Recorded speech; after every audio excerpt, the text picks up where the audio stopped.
My name is Popyeni Kaxuxuena. I was born in Zambia, Nyango, during the liberation struggle. I'm one of 14 kids.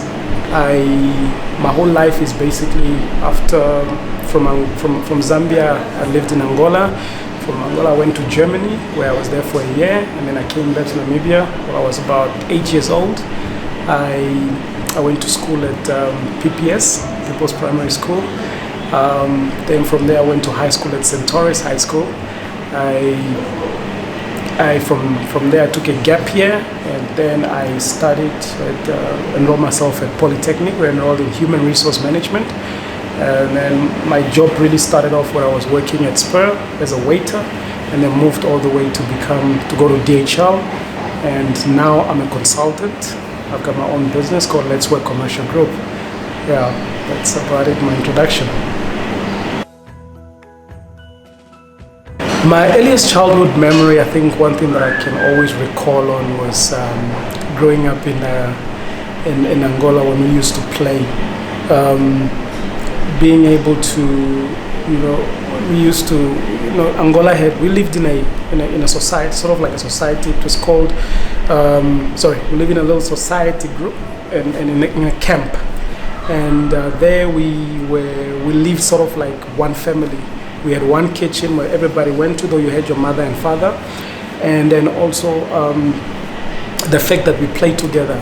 We didn't know this person was Kavango, we didn't know what type of tribe they are. We were just as one. So that whole playfulness and being as one, and where there was no competition in any way. My childhood memory was really growing up in Angola itself in that camp was fulfilling. To think about it now, I think at the time we didn't even believe that there was life could be better than what we had. It was just enjoyable, and it was free. It's sort of like a child living on a farm. So, and as growing up in Angola, I was actually named. My name was actually Sabati. Sabati was a name given to me by my mother, but it was just never registered on my birth certificate. But everybody knew me as Sabati. But when I came to Namibia, I went to PPS, and I fell in love with the culture of hip hop. My friend and I decided to form a little rap group, and we changed our names. And my name then was Pio, basically from my name Popyeni. So it's the first two letters of my name, which is P.O. And that was my name. Everybody knew me as Pio, and that was my nickname, and it still resonates to this day. We still have people that call me Pio and don't know who Popyeni is. Yeah, that's about it.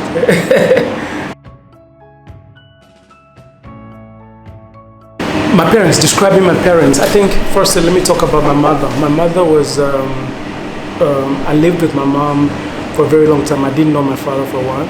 And my mother she was a nurse during the liberation struggle.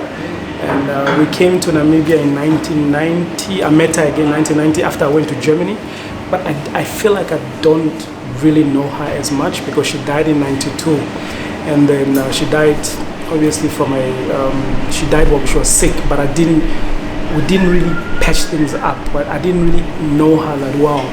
But she was very fashionist. If I look at the pictures, she loves looking good. She was a beautiful woman. She had long hair.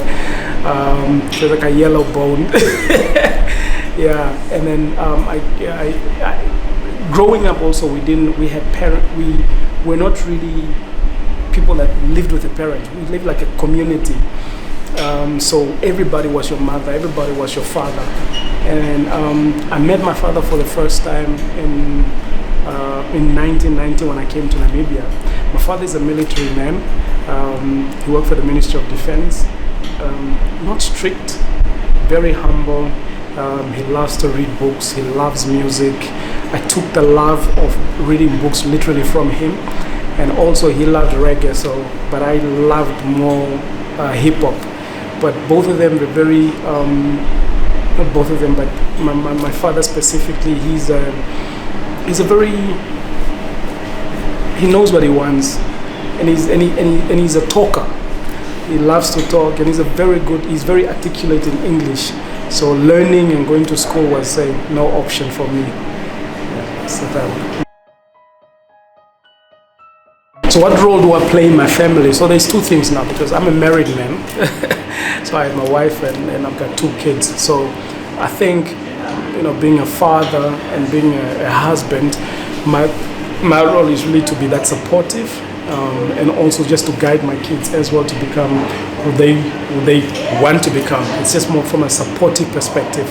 I don't think that that I can influence in any way, but for them to do any other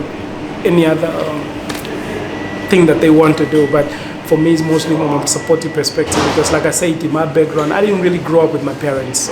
Like, I don't have that mother and father love, so I want to encourage that to my kids.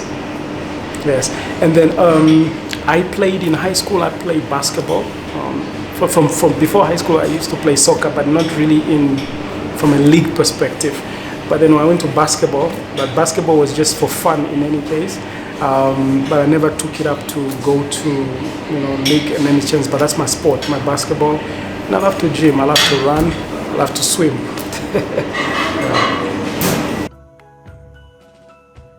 So my definition of happiness is really being content with what you have. Finding that environment that just puts peace in your life. I think more internally than external. That's really me. I can go anywhere in the world as long as I'm content and within me I'm happy, then I'm really happy. And then in terms of celebrities, I think in Namibia, really, I don't know if we have any celebrities, but if it's one person that I would like to sit down and have a conversation with, I would like to sit down with the president, but our President Hagegengo, but off camera. Just me and him having a conversation and just find out what kind of person he is, because I believe the man has a lot of knowledge that I can learn from. Internationally, I would like to meet a person have a conversation with a person like Denzel Washington. I think from a creative perspective and just life in general, because I follow what he talks about and I follow his movies. From a creative perspective, I would like to sit down with a person like him and just hear his thought and then take it from there.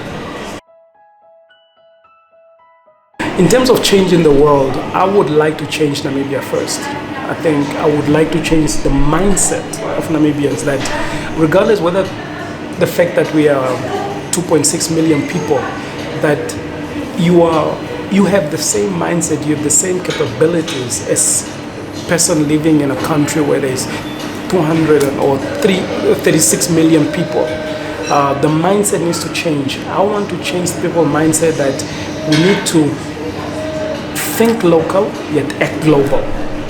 And there's a perspective of that, meaning that me as a writer in Namibia, I'm almost the same caliber as someone that wrote the book in the US, that you can do it as well. So the mindset, it starts with the mindset. My aim is to change the mindset and then move from there. So I think the book is one of the coolest things I've worked on. I enjoyed the writing. I enjoyed the being able to collect data. I enjoyed the interviews that I did on people. The process was just purely enjoyable to just do. I think that was the most, really, that's something that I really enjoyed. Being able to call someone and say, listen, I'm writing a book about this, can I please have an interview with you? And then we sit down with the person and let the person give me their point of view. That's really something that I really love doing. It's just cool. So in terms of the gym, I've actually relinquished all my gym membership, but I'm a fitness freak. I love working out. I love doing some physical work, but I do it mostly at home. I have my own equipment at home, or I run around the street, but I don't really go to the gym as much as I want to, because all the reasons. And I think first of all, being a president is a hot seat. I wouldn't want to be, at the moment, I wouldn't want to be a president, because I think, you're more than just a president. You're more than, you become like a one-man answer, where people ask you and you must provide. There's a lot of things that needs to be changed. I think our president is doing a good job at the moment in terms of implementing accountability, implementing Also, work ethics. It's coming onto now. I think I wouldn't really want to change that. I think there's a lot of things that he's doing right. I would like to support the president in terms of areas of development. I would like to support him more than take his seat and do it better.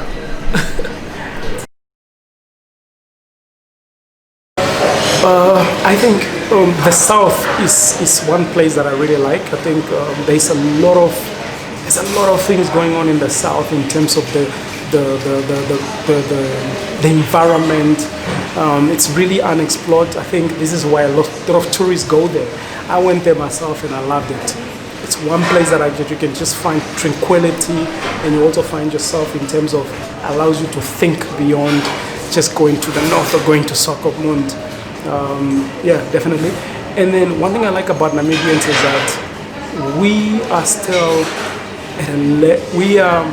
we're kind people. We're kind people. We are selfless, and we don't like violence. I like the peace in Namibia. I like the fact that you can walk up to any place in Namibia and not be harassed, for example. And we are very open to learning. So as Namibians, I think we are open to learning, and we want to learn. We want something. We're always intrigued by something new. And then through that, I think we can become a better nation once we learn and implement all these learning methods. Okay, so I wrote this book. It's called Let's Work, Growing Beyond the Job Description. And the real reason why I wrote the book was about, it's about work ethic. It's about finding people with grit. It's about, it's a story really, it's a Namibian story even on customer service, on serving others, and how also to accept other people in terms of service as well. And the real reason why I wanted to write it, I wanted people to read it. I want people to read it and create a conversation. Because a lot of times I think we have a notion that customer service is bad in Namibia. You go to a shop, you experience bad service, you tell a few friends, or you go on social media, but you don't talk about it. So this now allows us to talk about it and say, you know what, why are we bad on service? Namibia is regarded as a country with a high tourism. A lot of tourists come here. Why are we so friendly to the other color? Yet in Namibia itself, you have Namibians who are saying we have bad service. Is it because of training? Is it because of our culture? Is it because of, is it something that we have adapted to? So we need to look at that, and this is why I talk about it in the book. The book is really about that, so we can go in depth. There's a lot of topics in it as well. I talk about things, for example, like a desire to grow. I talk about mental health. I talk about an experience of going to Kapana, for example, as one of the greatest customer service that you can receive. But do we understand why? I talk about it. Why do you always go to Kapana? It's more than just going to eat meat. It's about the experience. Now, how do you implement that experience into your work? How do you take that experience into your family life or into your friendship life as well? So this is really about this is the reason why I really wrote the book. It's an easy read. I made it short so it's easy for you. If you're going to the north, you're going to Ketmans, you're going to Swakop, you take this book and you read it on your journey. By the time you reach there, you must have somehow triggered your mind to be able to go to the next person and say, you know what, you need to change your attitude. You go into a shop, for example, like a service station, and the person is just rude. You're able to read this book and say, why are you rude? What's wrong? And have the mental conversation.